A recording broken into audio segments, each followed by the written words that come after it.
ఈ చిన్న పాపకి ఒక అందమైన చెప్పుల జత కావాలని చాలా కోరుకుంటుంది. ఆమె తల్లి ఇది గమనించింది. కానీ తన కూతురికి నచ్చిన చెప్పులు కొనివ్వడానికి బదులుగా ఇంట్లో ఉన్న డబ్బునంతా తనకి ఇష్టమైన కొడుకుకి సిటీలో పెద్ద చదువు చదువుకోవడానికి ఇచ్చేస్తుంది. అయితే ఆమె కొడుకు 10 సంవత్సరాలుగా ఇంటికి తిరిగి రాలేదు. ఒకరోజు ఆ అమ్మాయి తన చాలా కాలంగా కనిపించని బ్రదర్ని టీవీలో అనుకోకుండా చూస్తుంది. అప్పుడే తన బ్రదర్ ఒక పెద్ద కంపెనీకి సీఈఓ అయ్యాడు అని తెలుసుకుంటుంది. కాబట్టి ఆ అమ్మాయి తన బ్రదర్ కంపెనీకి వెళ్తుంది. ఆమెను చూసి తన బ్రదర్ చాలా హ్యాపీగా ఫీల్ అవుతాడు.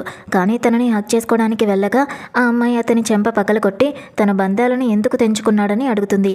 తనని ఆ అమ్మాయి తప్పుగా అర్థం చేసుకుందని చూసి అసిస్టెంట్ ఆమెకి అంతా కూడా చెబుతాడు.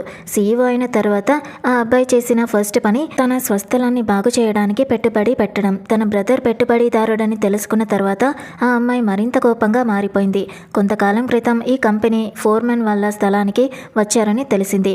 కానీ ఆ అబ్బాయి తల్లికి తన కొడుకు సీఈఓ అయ్యాడని తెలీదు. కూల్చేసిన తర్వాత తన కొడుకు ఇంటికి దారి కనుక్కోలేడని భయపడి ఆమె పునరావాస ఒప్పందం పైన సంతకం చేయడానికి ఒప్పుకోలేదు.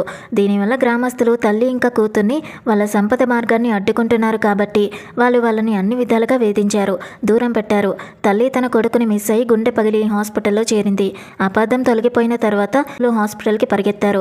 కానీ వాళ్ళ తల్లి హాస్పిటల్ బిల్లు చెల్లించలేకపోయినందున ఆమెను బయటికి పంపేయడం చూస్తూ ఉండిపోయారు. తన కుటుంబం ఇన్ని సంవత్సరాలు పడిన కష్టాలను తెలుసుకున్న తర్వాత ఆ అబ్బాయి గ్రామస్తులకు తగిన మూల్యం చెల్లించేలా చేస్తానని అనుకున్నాడు. త్వరలోనే అతను ఆ ద్వేషపూరిత గ్రామస్తులను గుర్తించి వాళ్ళ నుంచి వివరణ కోరాడు. కానీ వాళ్ళకి అతను ఎవరో తెలీదు. వాళ్ళు అహంకారంగా అతన్ని పనికిరానివాడు అని ఎగతాళి చేస్తూ మేము ఇక్కడి వాళ్ళమని గొప్పలు చెప్పుకున్నారు.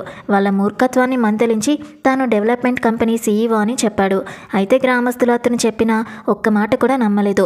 వాళ్ళు ఎంత సిగ్గు లేకుండా ఉన్నారో చూసి ఆ అబ్బాయి తన బాడీ గార్డ్స్కి వాళ్ళకి బుద్ధి చెప్పమని ఆదేశించాడు.